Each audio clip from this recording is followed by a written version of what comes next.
अगर मैं आपसे कहूं कि आपके घर की अशांति का कारण बाहर की दुनिया नहीं, बल्कि आपके ही बोले हुए शब्द हैं, तो क्या आप यकीन करेंगे? और अगर मैं कहूं कि सिर्फ 6 दरवाजे हैं, जिन्हें खोलते ही हर घर मंदिर बन सकता है। ये कहानी है एक ऐसे गांव की जिसका नाम तो सुखपुर था, लेकिन जहां सुख सिर्फ नाम का रह गया था। बहुत पुराने समय की बात है। हिमालय की तराई में बसा एक छोटा सा गांव था, सुखपुर। नाम भले ही सुखपुर था, पर अधिकतर घरों में शांति नहीं थी। कहीं पति पत्नी की कड़वी बातें रोज आग बन जाती थीं, कहीं बच्चों की जिद माता पिता के धैर्य को तोड़ देती थी, तो कहीं पैसों की चिंता ने प्रेम को दबा दिया था। लोग बाहर से हंसते थे, पर भीतर से थके हुए थे, टूटे हुए थे।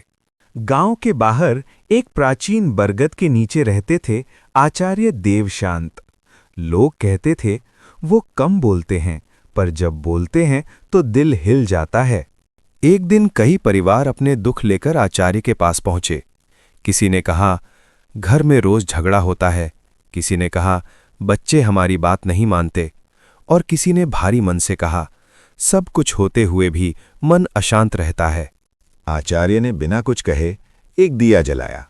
हवा तेज थी, पर दिया नहीं बुझा। शांति बाहर से नहीं आती, शांति घर के भीतर बनती है। आज मैं तुम्हें एक कथा सुनाऊंगा, जिसमें छिपे हैं घर में शांति लाने के 6 द्वार। एक घर था जहां प्रेम था, पर शब्द कठोर थे। क्रोध में बोले गए एक वाक्य ने रिश्ते को घायल कर दिया। जब शब्द बदले तो झगड़ों की आग बुझ गई। मीठी वाणी शांति का पहला द्वार है। 2 भाई, दोनों सही, पर दोनों का अहंकार बढ़ा। घर टूटने वाला था, तभी एक ने सिर झुकाया। हो सकता है मुझसे गलती हुई हो, बस इतना कह देना ही काफी था। अहंकार छोड़ना शांति का दूसरा द्वार है। एक पिता था जो सब कुछ देता था, पर समय नहीं। बच्चे बड़े हो गए, पर दूर हो गए। पैसे से जरूरतें पूरी होती हैं, पर समय से रिश्ते जीवित रहते हैं। समय देना शांति का तीसरा द्वार है। एक घर में सब कुछ था, पर धन्यवाद नहीं था। एक छोटे से धन्यवाद ने सारा बोझ हल्का कर दिया। जहां कृतज्ञता होती है, वहां शिकायत टिक नहीं पाती।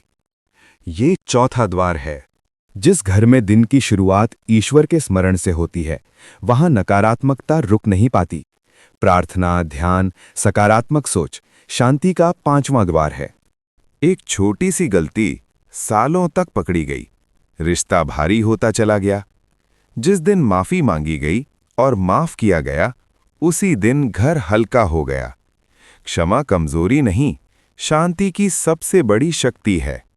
आचार्य ने लोगों की तरफ देखा और एक आखिरी बात कही, ये 6 द्वार किसी और के लिए नहीं है। ये द्वार तुम्हारे घर में नहीं, तुम्हारे भीतर हैं। अगर एक भी खुल गया, शांति प्रवेश कर जाएगी। अगर 6 खुल गए, घर मंदिर बन जाएगा। लोग चुपचाप लौटे, पर बदले हुए थे। धीरे धीरे झगड़े कम हुए, मुस्कान लौटी, और सुखपुर सच में सुखपुर बन गया। याद रखना, शांति बाहर से नहीं आती, शांति हमारे व्यवहार से बनती है।